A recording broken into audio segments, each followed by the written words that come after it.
Welcome to The Explainer. I'm your host, and today we are stepping right into the ring for the ultimate boxing match. It's you versus the Cambridge Computer Science 9618 syllabus, and we are targeting one of the most notoriously tricky heavyweights out there, assembly language bit operations. Specifically, we're talking about logical shift left, or LSL, and logical shift right, LSR. Now listen, mastering this exam isn't just about throwing wild punches. You've got to float like a concept and sting like evidence. It's all about your answer combinations, the jab, the cross, the hook. Today, we're going to break down the exact tactical strategy and methodology you need to master these calculations and absolutely dominate your exam paper. Let's get ready to rumble.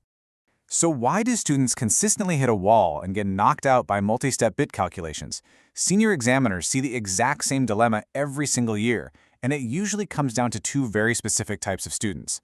Let me introduce you to Alex and Sam. Now, Alex is the kind of student who overloads every single answer with raw computer science facts. Alex will write a massive, sprawling paragraph explaining exactly what a binary number is, what a register is, and what a shift operation does in theory.